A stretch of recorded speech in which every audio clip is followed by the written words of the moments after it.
Ignition sequence start. 6, 5, 4, 3, 2, 1, 0. All engine running. Liftoff. We have a liftoff. 32 minutes. Welcome back to the Tales of Space podcast, everybody. I'm Nick. Today we have some exciting stuff to talk about. How are you doing, DJ? We're doing great. I'm doing great. So the exciting stuff to talk about is I got a starship, right? Oh, totally. I'm putting mine in frame today. But DJ, your starship's not bigger than my starship at all. My hand's just much bigger than your hand. So that's my starship's still bigger. And your starship isn't also a microphone, so we'll leave this in frame. Oh man, and your microphone even sounds better than mine. My C stand isn't set up as it normally is, and so we're rocking this at the moment.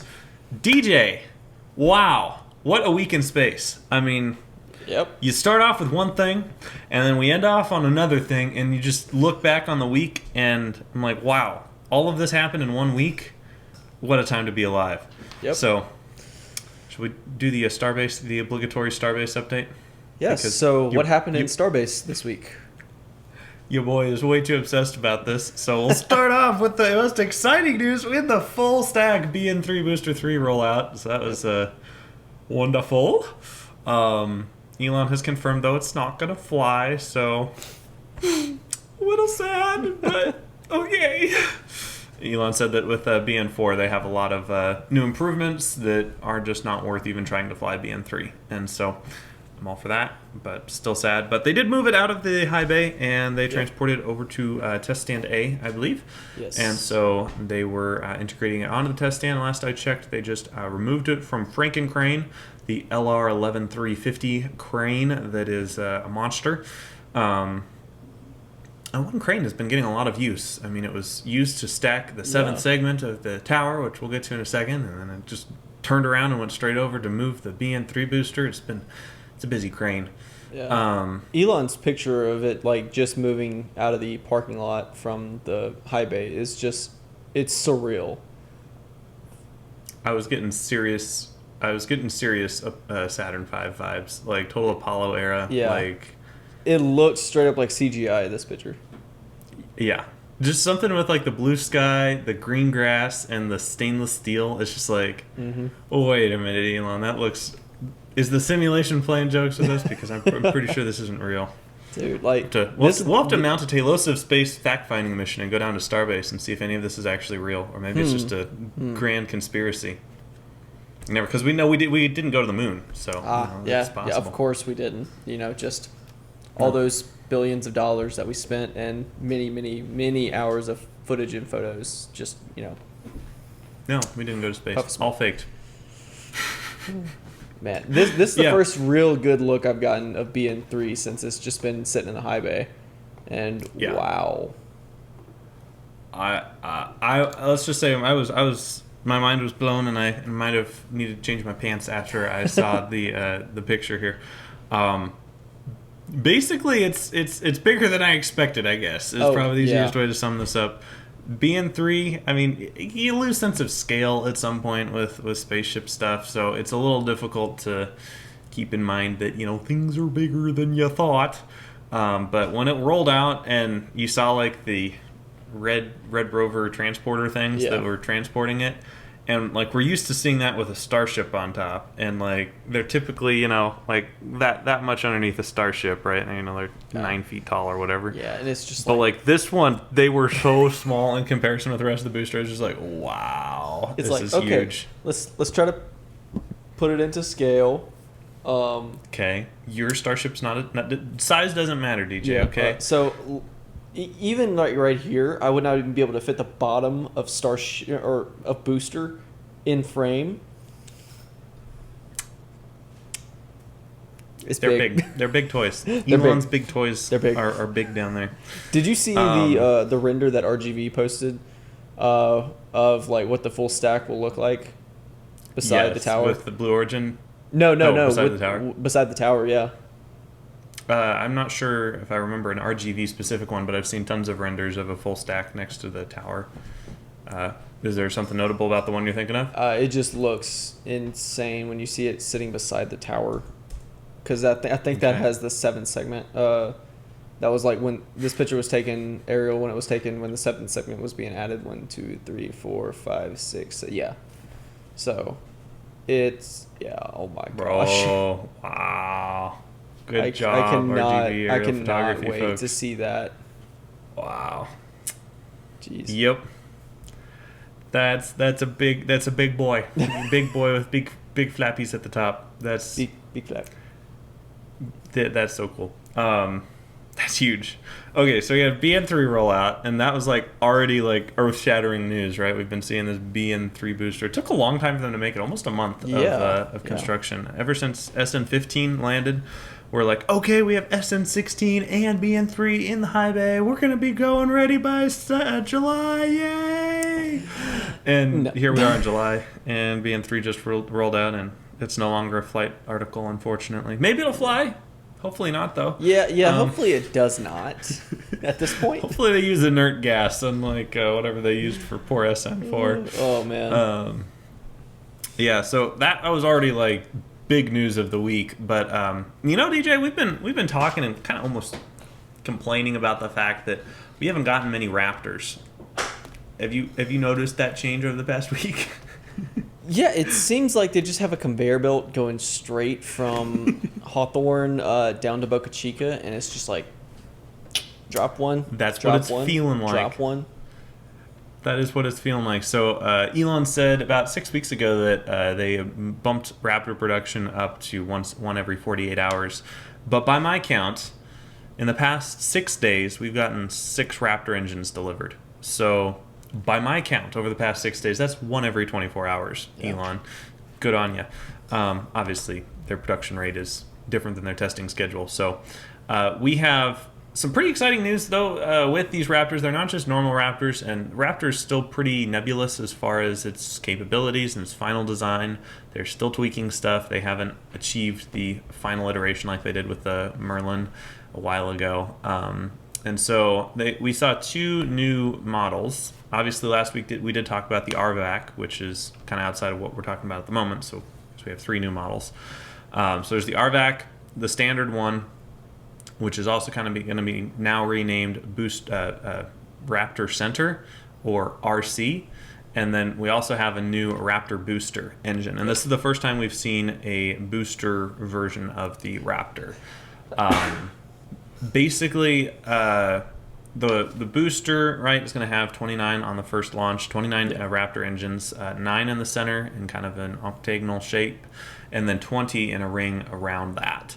And those inside 9 ones are all set up to gimbal, so they're what we are now calling Raptor centers, or standard Raptor engines, so RC or RS. Raptor engines, and then it's followed by their serial numbers. So I think we're on 79 right now. So anyway, those Raptors are the full regular Raptors that we've seen fly quite a few times at this point, with SN8 through 15, and even Starhopper used that same kind of Raptor that can gimbal. And that's the main point, that these Raptors can gimbal and move in the X and Y direction and kind of vector their thrust a little bit. They're also Raptors that are able to deep throttle. That means throttling all the way down to like 20% or whatever the number is for the Raptors. I'm not super familiar with that, but they can deep throttle. These new Raptor boosters, or RB Raptors, we've seen 2 of them now. So we have two were delivered on the 3rd of July, so over the weekend. They are fixed, but they can throttle. So these booster engines are designed to be a lot simpler and a little bit cheaper to make, and require a lot less flexible plumbing. Because when you're moving one of these Raptors around, gimbaling it, you have to design high pressure flexible piping, and that is fairly complicated. I mean, just ask the RS-25 from the Space Shuttle main engine how difficult it is to contain helium with moving valves. So obviously Raptor's not dealing quite at those pressures, but it's a lot of propellant that they're moving, and coming up with systems to keep cryogenic liquids not exploding outside of where they need to be is Keep it difficult. where they need to be, not where they don't need to be. Exactly. So these Raptor booster engines or RB boosters are going to be a lot simpler because they are just literally bolted directly onto the booster, and they don't move during flight except for vibrations side to side, which is expected in all boosters engines. But what they can do is they can throttle, and it's not quite understood yet if they can deep throttle. That means like going all the way down to its minimum thrust setting. I'd imagine that they're not going to be able to deep throttle just because that's a pretty complex problem to solve. And if the idea is to keep it simple, these ones will likely not be able to deep throttle, but they probably will be able to throttle a little bit, and that'll give SpaceX no control authority in the X and Y directions on those rockets engines. So all of the control authority is going to be from those 9 center Raptors and thrust vectoring. So you can, if you have precise enough control over a great enough number of engines, and you can and you're quick enough on the compute side, you can actually steer the rocket just with thrust, just like a big ship with 2 propellers can actually steer itself without a rudder if they vector the thrust from those 2 propellers properly. If there's a gimbal problem or anything on those 9 center engines, they'll likely be able to compensate a little bit of that with the Raptor booster engines, because that's a confusing name. Yeah. Did you see where? Super exciting. Did you see where they actually have a name tag on the booster? Yes. Hello, my name is my Boost. name is Booster. They've been doing that probably about a month now. All the Raptors that go down there have a funny little name. I don't know if you saw the RVAC one. That was probably my favorite. I didn't actually see that one. It was like literally a green cartoon raptor. You could tell because it had the front claws, and he had like a backpack vacuum, and it said RVAC. It was just like, oh man, how have I not seen that? That is hilarious. It's pretty funny, yeah. It's kind of fun though to see these engineers who, probably working really long hours trying to get these out, but they're treating each one of these Raptors as something that's unique and like special in a way that it kind of harkens back to like World War II bombers or something, where like the crews would kind of name the bomber, the Enola Gay or whatever. It's the I think there's the Hiroshima or Nagasaki. Yeah, well, that's anyway, anyway. They name them because you kind of get this emotional attachment with this piece of equipment after you work on it for so long, and so kind of cool to see them adding that kind of flair to the Raptor production there. And so yeah, Raptor Boost and Raptor Center, we'll see lots of those rolling out. My predictions are, I'm getting a little bit more optimistic. I think this time last week I was like, I don't think we'll make the July goal, and we'll be lucky to meet the August goal, and that still might be true. But seeing 6 Raptors show up in a week kind of gives me a little bit of hope. I haven't seen anyone add up exactly how many Raptors we have stockpiled yet. I've kind of been nosing around for that number. I don't know if you know of anyone who's been keeping track of that. I haven't seen anything yet. Yeah, I would assume we have probably like 10 to 15 Raptors in stockpile somewhere. I would assume at minimum, yeah. We had like 5 or so back when SN15 flew. I'm not sure if they're actually going to use those, or maybe they're all outdated or whatever. But with these 6 that just appeared, plus the RVAC, and plus like the past, I think we had like 2 or 3 a couple weeks ago, have kind of been trickling in. It's making me more optimistic, I guess. So We'll see. If this cadence keeps pace, we could definitely see, if we have 1 Raptor every day, we could theoretically have enough Raptors down at Boca by the end of the month, and theoretically be ready for test. But I don't think that they'd be super gluing them all onto the booster and then sending it right up. They'd want to do a couple tests before they launch that candle. So, well, we got one large piece of hardware that is now moved out, but it takes multiple pieces to make one of these things, right? No, they just 3D print them They just 3D print it, right? Yeah. What's the space company? Is that the Polaris? Who's the people who are 3D printing the rocket? Anyway, you all know who we're talking about. If you're into space, you know who we're talking about. The people who 3D printed. That's the joke I was making. Yeah, so unfortunately, Elon hasn't figured out 3D printing stainless steel yet, or at least the 304L stainless steel that they use. So in the interim, they have to assemble these things in pieces, and they have to put those pieces together. And so we saw, for the very first time ever, the very first piece of flight hardware has been mounted together for BN4. We've seen a couple little pieces straggling in, but we're finally seeing things come together in an assembly process. They've been making rings and domes and stuff for BN4, but we've finally seen them.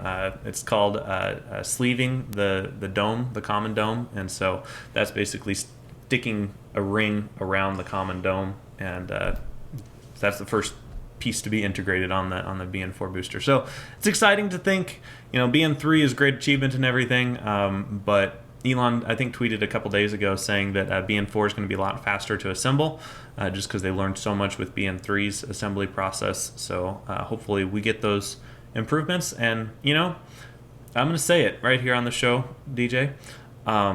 Since BN3 took about a month to create, and we're at the beginning of July, I will say BN4 will be complete by the end of July. Okay. And rolled out. We'll see if it'll get its Raptors in time. But by the end of July and rolled out. Ready. I will agree with that. I will second that. I think it's a fairly safe bet. I would like to say maybe 2.5 weeks, but I think that might be a little optimistic. But I think by the end of the month they should be able to do that. Yep. Another interesting piece of common domery. SpaceX just loves their common domes. One, it's just a fun word to say, common dome, because I love saying the word common. And then also, it saves a lot of weight. You don't have to have two separate domes. You can just share one dome between two different pressure tanks. But SN20 got its common dome moved into the high bay, so that is exciting. We've seen, and that's it completely completed. So it has like it has the pressure vessel for the whatever landing. What do they call that? The landing. Brain fart. The landing burn uses the whatever tanks. Header tanks. Headers, yeah. Wow, you made me brain fart with yours. It was a contagious brain fart. Yeah, so SN20, its common dome has been 100% completed and it's been moved into the high bay to begin stacking with the rest of it. And that's kind of like the centerpiece of the Starship. So they've built rings for the top and the bottom, and we're getting those together. So we're going to have SN20 here done fairly shortly as well. So that's kind of exciting. And talking about pieces, DJ, we got even more pieces. We have today Boca Chica gal Mary from down in Boca Chica spotted the very first confirmed piece of flight hardware for Ship 21. Yay! Ooh, interesting. So that's the one coming after Ship 20. Hopefully Ship 20 doesn't rud or anything, but Ship 21 is we found its aft dome. And so that is nice. The part where all of the Raptors mount to. And so it's kind of this big honking piece. The reason why these things kind of just appear is because they're actually building them in those big white tents in Boca Chica. And we can't really see into those tents very easily. And so once they finish one of those pieces, they roll them out with a label on them. And that's when we figured out. Yeah, we have not found out how to look through something completely opaque yet. Elon's working on it, though. I'm sure if there's anyone, it's Elon.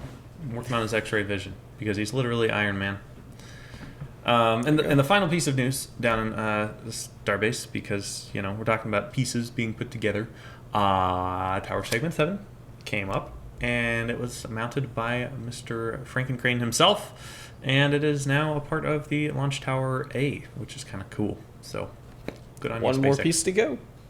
One more piece to go. It looks like the 8th segment there is almost done. It's about, I don't know, it looks like it's fairly built out, but they're working on like the support trusses and stuff, and they also have a different top to it than obviously all the other ones. They haven't had this top to it, so it's taken a little bit longer than I was expecting. But hopefully by this time next week we'll see at least the 8th tower segment finished, if not stacked as well. But we'll see how that goes. Once that finishes, DJ, did we get have a launch this week? Oh, yes, we did. We did. So, as anyone who is watching this recalls, we have talked many times about Transporter 2 and how long we've been waiting for it. Yes. But sadly, it got delayed again. I have a story about the delay, DJ. Are you ready for this? Let's go. Let's hear it. My goodness. Okay. I don't want to dox anyone, but when we had the hold call out with a range violation, first off, my heart dropped because I was getting excited. We've been waiting for this Transporter 2 mission for like a long time. It's been like a month and a half since we first talked about it. Exactly. Yeah, I think it has been about a month and a half since you read off all the names of all of the payloads going there. But yeah, so we got this range violation. I was like, dang it, that's so sad. And so I was like, well, I wonder how big the NOTAM is, or the exclusion zone. And so I pulled it up on my on Sky Vector, and I was like, oh wow, there's the exclusion zone. And then it's like a little thought popped in my head, and I'm like, well, FlightAware has all the flight data, and so let's figure out who is violating the range today. And so I opened up Sky Vector and just scrolled over to the area, and there it was. It was just a little monoprop airplane. I won't give any tail numbers or anything because I'm sure that guy's in a world of hurt already. But he was flying outside of the exclusion zone, but he was flying towards it, and he got really, really, really close right before launch. And so if you listen back to the playback, I think in about 30 seconds, the range operator was like possible hold, and then at 11 seconds she called hold, and that officially stopped the flight. But that was because the guy was going towards the exclusion zone and not away from it. Very technically didn't enter unfortunate. it from what I can tell, but he got really close. So if you have an airplane near any kind of space things or drones or anything, don't. I'm sure that guy's day has been ruined. He had a really bad talking to by the FAA, I'm assuming. You got a talking to by someone, and I would not want to be a fly on the wall in that discussion. No, not whatsoever. So, but this is the first in a very long time for those of us who watched nearly every single SpaceX launch. How weird. We got a very, very clean return to launch site landing. It's probably the cleanest I've ever seen, Dude, both in footage recorded and in execution of the landing burn. Yeah, nearly dead center on the logo, and just so gentle. So it looked. Now this thing is like a 20-story building, so it probably was not very gentle, but it was From 3 so miles smooth. away, it looked gentle enough. It looks so smooth. Oh Yeah. man. So I'm looking back at the footage right now of it, and it's just like you see the thing just covered in soot coming back like Mach whatever that it's flying in, and oh man, I don't think I've seen such a beautiful shot of a return to launch site landing since we had that failed return to launch site that landed in the ocean. Oh yeah. Oh, I remember that guy. Oh yeah, that was because like a hydraulic system Yeah, failed, huh? that was the Spinny Boy where the hydraulics clogged up or seized up, and it couldn't use the grid fins. Yeah. But Eef. oh, Well, I mean they don't deploy the landing legs until like 50, 60 foot or something like that. Mm-hmm. Like, man, It's one of the most impressive things to watch a 20-something story building land itself. Yeah. On its tail and be upright. I don't know. I know tons of people who have like a lot of nostalgia for the space shuttle. I do have a fair amount of nostalgia for the space shuttle just as a kid growing up. Kind of cool to watch it land, but like watching this land is a lot more impressive. Yeah, Like we've been watching airplanes land since like 1907. yeah, and the space shuttle is just pretty much a very large, fast airplane. It's basically a flying brick, is what pilots described it as, because it had like the worst drag or the worst glide slope. Glide, It's like no control authority whatsoever compared to any other plane. Exactly. Yeah, it was sluggish, and they called it flying a brick. But then watching just the Falcon 9s just nail every single landing for the past 30, 50 landings. I don't know how long it's been since they had an issue with the landing, but it's been a long time, and I think them just nailing the center on the logo just sold it for me that like, okay, we are starting right now with Transporter 2, we are in the heyday of Falcon 9. Oh yeah. I am no longer concerned about a Falcon 9 making it. Now, obviously, it's spaceflight, so anything can happen. But they nailed the center of that SpaceX logo. Like there wasn't any. It was within feet of the center of this big logo, and this is a huge rocket. And so this is like giving me a little bit of excitement, for just the Falcon 9 program in general, just how mature it is, where they can send up a really cheap, well used and well loved rocket and have it land just pinpoint dead center after returning to launch site. And then B, it also makes me really excited for what they're going to do with the Starship booster, and just how after even a few tries of the booster, I'm sure they'll be nailing them a lot faster than they did Falcon 9 because it's a solved problem. So this is very exciting stuff. Watching this made me realize another thing about landings that SpaceX does. We don't get to really see a clear picture of the landing whenever it's landing on a drone ship. Mm-hmm. But seeing this, just how majestic it is and how crazy to think about a 20-story building just landing. Then you go and think they're doing this on barges in the middle of the ocean as well. And it just ups the ante for how nuts it is that they're landing these 20-story tall buildings like it's no problem. Yeah, absolutely. Absolutely mental, as they say across the pond. Absolutely mental. Did you see that there might be a little kerfuffle between a few people? I mean, actually, I think we have two different kerfuffles we're going to talk about, but the first kerfuffle here. Yeah, they're kind of it's... I'm trying to think. Have you seen those little dollar bill guns? I kind of feel like it's a fight between two people with those at this point because they're just chunking just money throwing at stuff. Money at each other. Yeah. Mm-hmm. Yeah. So Branson and Bezos are having a measuring competition, it seems, of who can get to space first. Yes. And someone's winning. So for those out of the loop here, Bezos announced that he's going to be flying on the first crewed Blue Origin suborbital flight, and that will be taking place on Saturday, the 17th of July. Was it 24th? I had 17th on my calendar. 24th, actually, I think. Was it the 24th? Okay. I believe. Let me move that. Anyway, either the 17th or the 24th, both Saturdays in July. Actually, no. July 20th. So, all right, well, we're both wrong. Look at that. T-minus 14 days as of right now for us. 14 days, and seeing how fast we get these shows up, probably quite a few fewer for if you're listening to this. So Bezos is going up on the 20th on the suborbital flight, and Branson, Richard Branson, the guy in charge of all the Virgin things, Virgin Orbit, Virgin Galactic, Virgin Air, is it Virgin? Is this airline called just Virgin? I think it's just Virgin. And then Virgin Mobile, Virgin and Airlines. then Virgin Mobile. Oh, I forgot about Virgin Mobile. Yeah, he has all of the Virgin things. Virgin Hyperloop. Virgin Hyperloop. My goodness, because yes. they bought Hyperloop 1, so now that's Virgin Hyperloop 1. So anyway, he also has billions of dollars to throw in the air, and so he decided, I'm not going to let Bezos get the title of the first billionaire to space.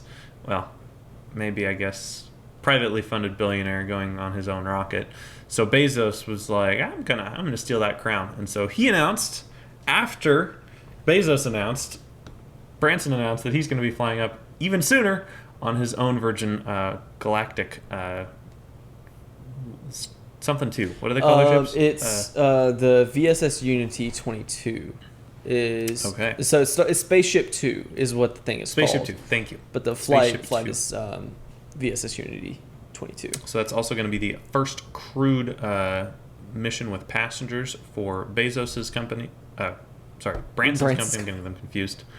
Branson's company, though, has flown people to orbit so far. They won the X Prize a long time ago with the Spaceship One, and they have flown a couple crewed tests and uncrewed tests with this, but no passengers yet. So this is the first passenger test. Very excited to see that both these guys are big enough guys to fly their own hardware on the first try. So let's put your money where your mouth is. I have a small theory about this. Okay.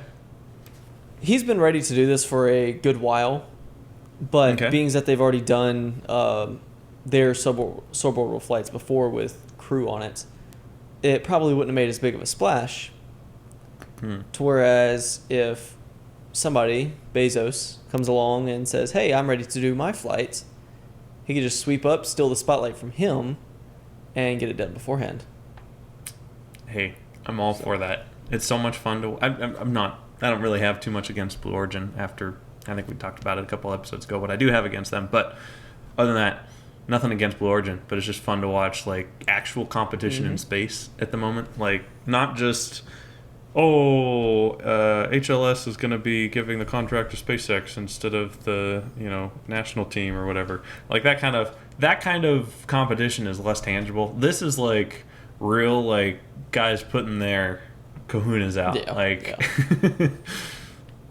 It's kind of fun. They're putting their money. I don't want to say where their mouth is, but they're putting their money where they're sitting because. Yeah, you can't spend it if it doesn't work. Let's put it that way. You can't spend it if you're dead. Yeah.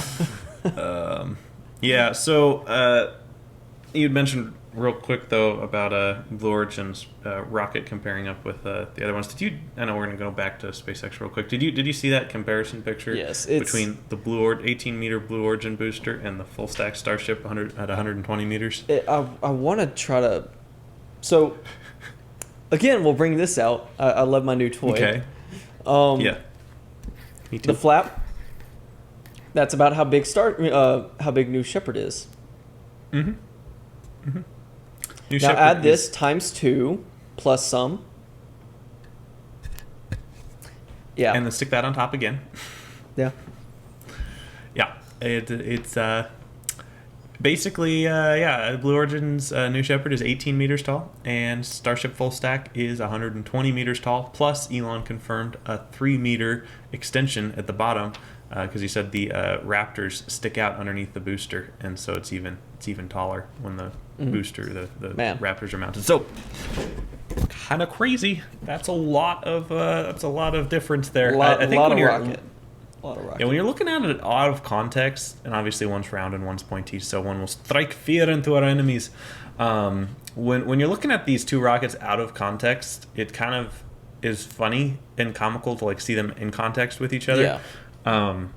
Blue Origin's New Shepard, from all its launch and landing footage, looks like a fairly substantial rocket, right? Because it's just in this empty field or desert in Arizona, and then they have like the launch tower. Hey, desert field. Same thing in Arizona. Same thing. One grows tumbleweeds, one grows food. That's the difference there.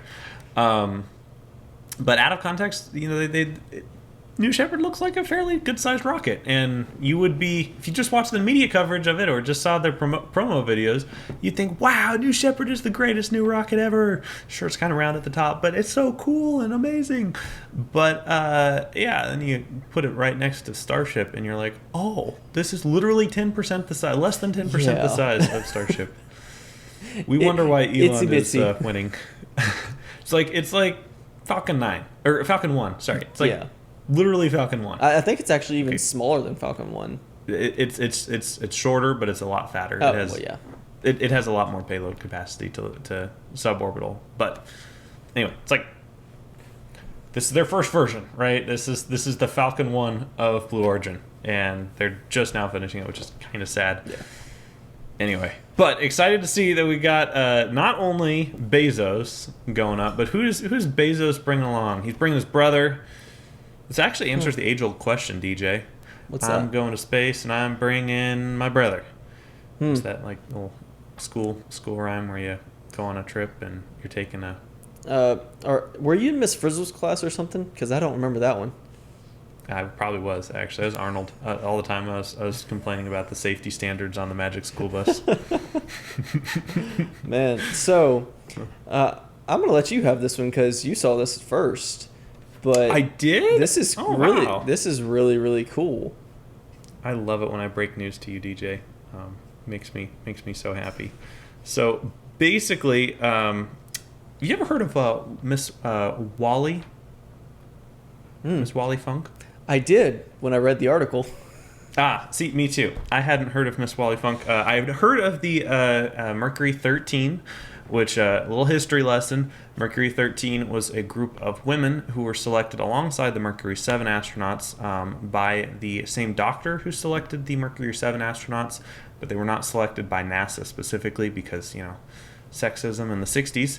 And so the doctor, though, who was performing all of the tests on the Mercury 7 perform those same tests on the Mercury 13 women. And in a lot of cases, the women were actually better at the test than the guys, which, again, the 60s. But then there was one standout from the Mercury 13 who was Miss Wally Funk. And Miss Wally Funk is one of the coolest space gals that I've ever come to learn about.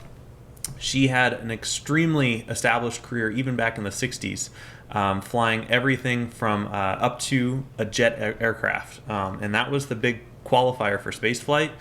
You had to fly jet aircraft to be considered in an astronaut pool. That's how they wrote the rules. The problem was in the late 50s, early 60s, the only way you could get flight time in a jet was if you were in the Air Force. And guess what? Air Force people didn't allow women to fly jets in the Air Force. So basically, Miss Wally couldn't be an astronaut because of some dumb rules that people made up. But she didn't let that get her down, and she went on to have an extremely distinguished career as an airline pilot, flying everything from the Boeing 707 to the 747 across like a 40-year career. Man. And this lady was a training pilot, which is like the highest level. The training captain is like one of the highest level pilots you can be.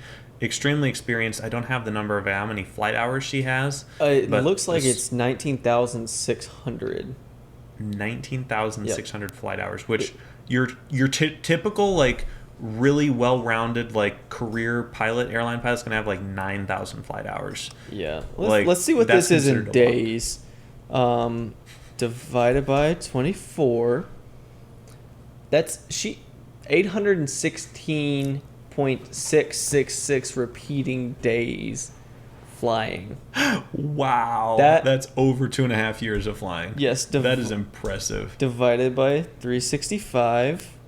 That's 2.2 years. Okay, not over in 2.5 the air. years. Over 2 years of in the air at pilot in command pick like hours. That's some impressive flight time. And it says she's taught over 3,000 people to fly, and a quote that she has is, "Everything that the FAA has, I've got the license for." That is a badass quote. That is probably the coolest quote I've ever heard. Except astronaut at the moment. She unfortunately does not have her astronaut wings. And so Mr. Bezos decided to fix that, and he is inviting Miss Wally on the adventure. This is going to be kind of cool for a lot of reasons. Obviously, she finally gets her chance to go to space after, 50 years-ish? 60 years, I guess? 60 years, 1961, 60 years? Yes, 60 years. She also will happen to be the oldest person in space, assuming this all goes well, at I believe 87 years old, maybe 83. I could be wrong there. Who was it that flew on the space shuttle that was old too? Was that John Glenn? I think so. How old was he? I want to see how old. He was like 78, I believe, when he flew. He was in his 70s for sure, John Glenn, because he flew on Apollo. He obviously flew the Mercury, and then he flew Apollo 15. He was the commander on Apollo 15, and then he flew the space shuttle on one of the first 77. STS missions. 77? That was a year off. But anyway, so she's going to be the oldest human ever in space. Not only that, she's also going to be the most accomplished pilot ever to go to space, based on the flight hours and qualifications that she has. She is also one of the coolest old ladies that I've ever seen videos on. She's just so happy and go lucky and just so with it, and I'm just like, oh, so cool. Oh man, I wish you were my grandma. That's so much fun. But anyway, yeah, very, very exciting stuff. Yeah. Did you see though? It's not just Bezos who's bringing along fun people. Who is? Mr. Branson said that when he comes back, he has a special announcement. So I am on pins and needles at what this special announcement could be. I have no idea what it actually is as the time of recording Nick, this. Don't you know he's going to be calling you up and saying you get to fly on the next one. I knew I was going to be. as the line in Inception goes, he makes one phone call when the plane lands, and you'll have no problem getting to space. I was really hoping that would be the case, but I'm gonna guess that's not gonna be the case, just because Richard Branson might be a nice guy, but he probably doesn't have my phone number yet. Cheers. By the way, it's 555-555-555. Give me a call. 876-5309. 86, yeah, that funny number from that song from the 80s. So he said that he has a very special announcement when he gets back, and I'm on pins and needles for it because this is my best guess at what it is, and we'll see how wrong I am. But I think that it's going to be about getting more access to space and allowing more people to get to space. Because right now, pretty much how it works, if you want to go to space, you have to have a buttload of money. And if you don't have a buttload of money, you have to be really lucky and get on the Inspiration 4 mission. Yeah. That's basically how getting to space as a private citizen has worked. Or, do the hard way and become an astronaut with a government agency. But I would imagine, we'll see if this plays out, but I would imagine Richard Branson's going to say, hey, we're going to sell out of the 6 passenger seats on our Spaceship Two. We're going to sell 4 of them to billionaires, and we're going to give 2 away to regular people. And seeing how they want the cadence of the Spaceship Two to be like once a week flights at the beginning, and having fairly high volume for space tourism, that's a whole lot of free seats. And that's 100% speculation, but I think that makes a ton of sense because you can only have so many billions of dollars, and all the rest of us want a trip to space too. Yeah. Only so many billions. It's like it makes me really want to just go cry in a corner when I realize how much money some of these people have. Yeah, don't compare. Oh, Size doesn't matter, DJ. Size doesn't matter. Yeah, so that's the exciting news that Branson said that he will have. I'm now really curious to know what it is. He better write it down somewhere just in case. Hopefully, knock on wood here. Hopefully the mission doesn't go poorly. But if the mission does go poorly, it's going to be the question of the century. What was the announcement going to be? But it better not go poorly because they've done this quite a few times with humans on board. So this should be a good flight. Yeah. So that was our one quibble. There we had the Bezos Branson quibble. Did you see the Mr. Musk, Mr. Bruno? yeah. This looked like it was going to go very well until it didn't.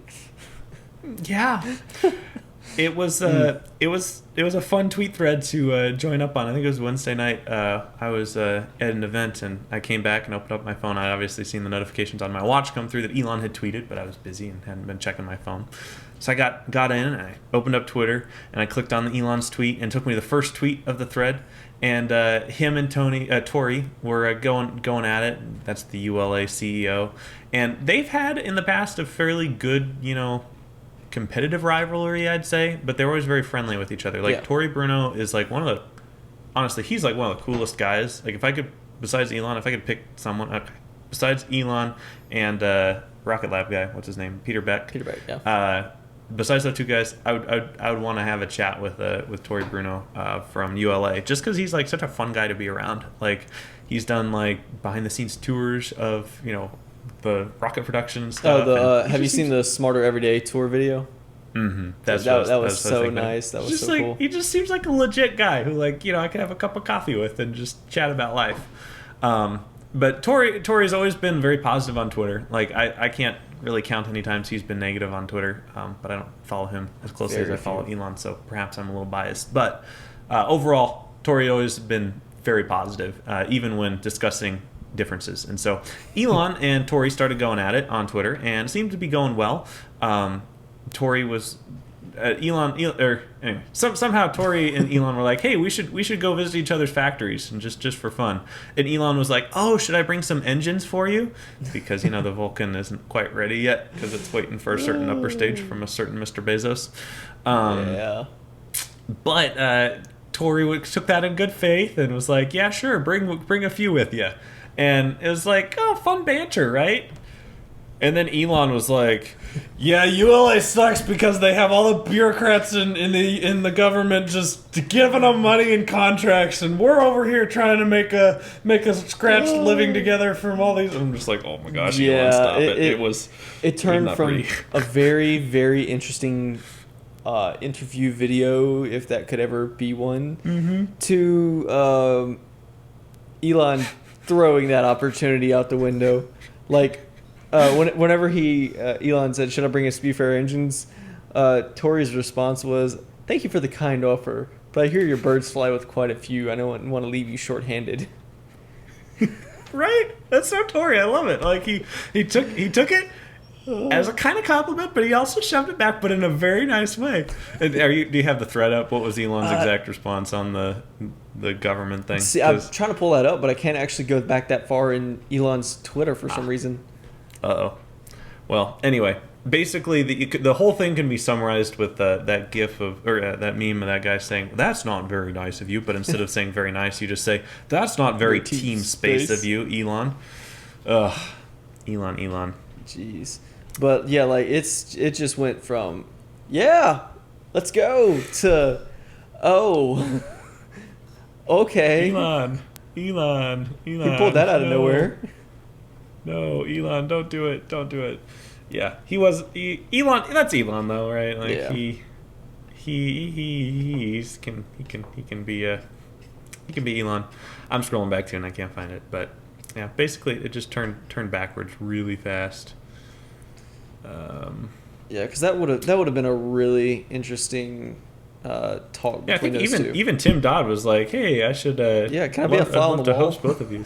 Yeah, exactly. That'd be a fun conversation. Just like Peter Beck and Elon going out would be kind of fun. Mm-hmm. You know, I don't know if Peter Beck's on good terms with Elon, but Yeah, but one thing I also thought about is like, I wonder how much Bruno actually would like to have Elon's engines, being that they're actually being produced and getting tested and all that, whereas the BE4 is just kind of, yeah, not doing much. It's not doing much at all. yeah, it's kind of sad. Ooh, I think I just saw him. Oh, he deleted his tweet? Wait, what? Wait, Elon deleted it? No, he didn't. All right, some Oh. dude on the internet said he did. All right, so Elon said, all right, let's read the whole thread here. Elon says rapidly reusable rockets, and some guy said, some other guy interjected on Elon's comments and said, "Hey Tori, can you compete with this? Do you fear that Vulcan might be dead on arrival, or does Vulcan have some other advantages?" And Tori says, "Yes, we already have one over 30 missions. No, and there are many advantages. It's not going to be dead on arrival and has many advantages." And Elon said in a tweet storm, "ULA would be dead as a doornail without the 2-launch provider DoD requirement. If this is not true, then you won't have a problem removing it.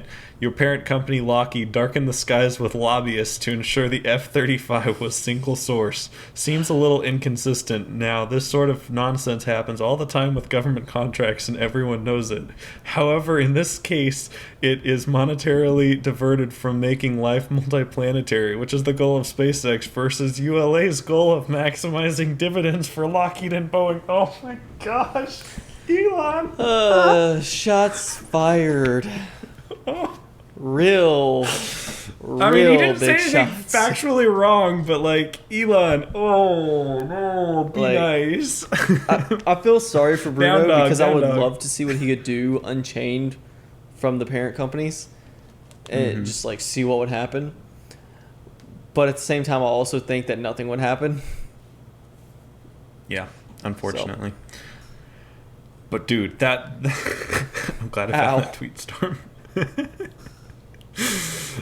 And Tori said in reply to that, "Competition is healthy for the industry and customers. Our nation is better off having the broader industrial base we now enjoy as a result. I congratulate you on the considerable accomplishments. We also are proud of ours." I'm just like, Tori, you're too nice. The world doesn't deserve you.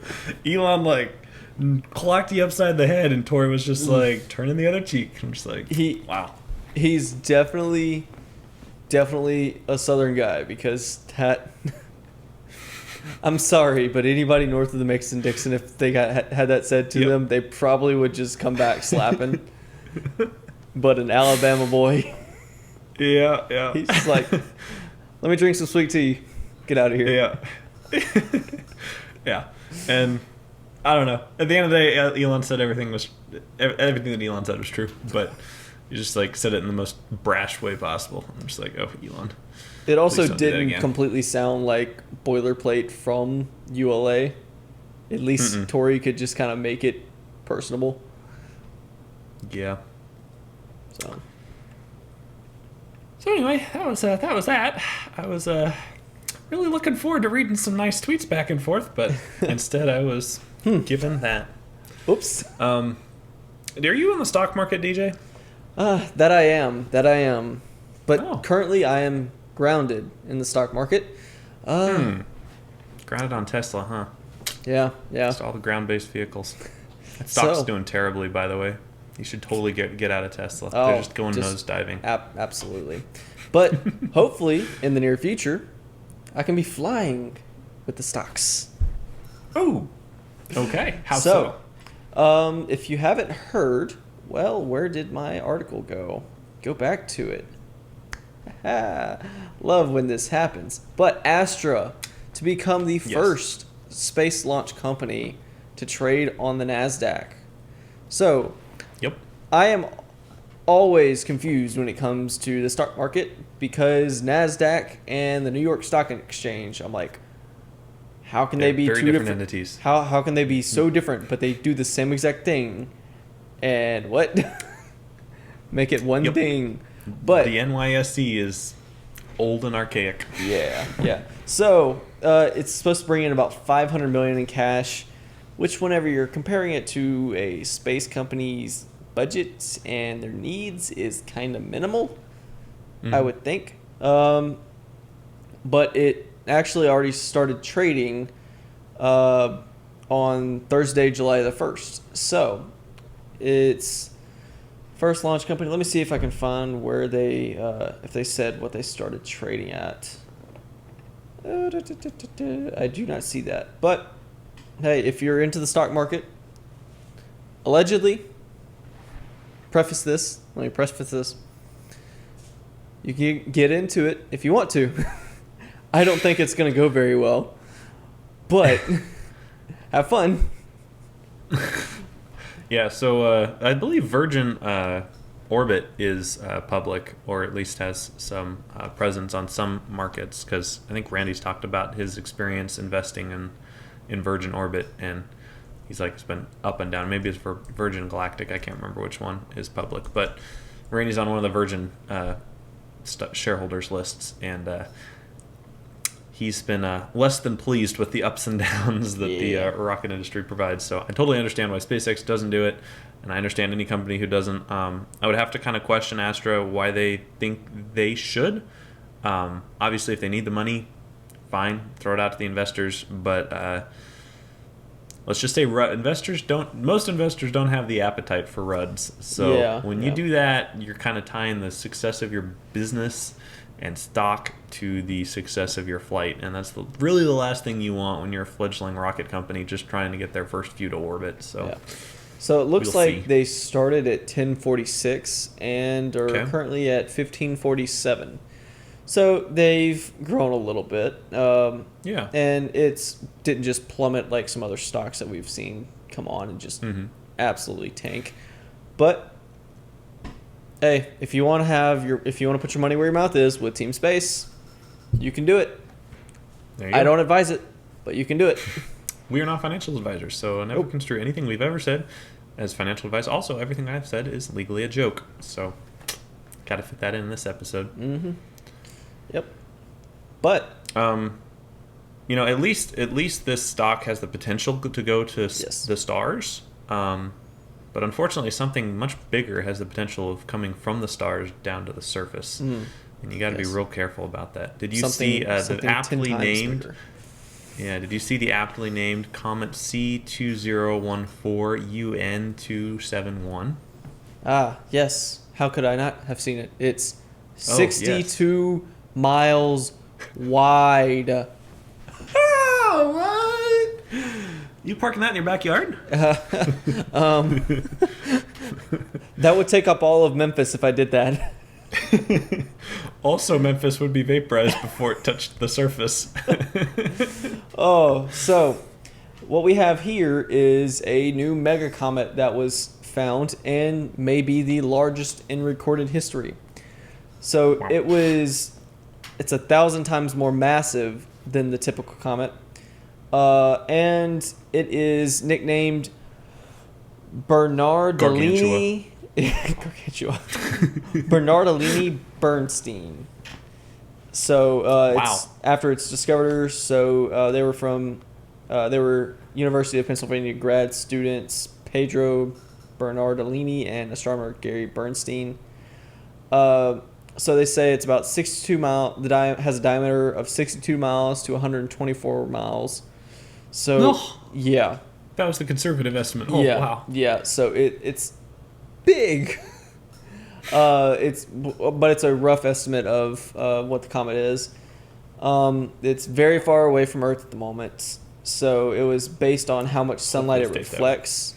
And the comet will make its closest approach to Earth in 2031, but will still be very far away from Earth.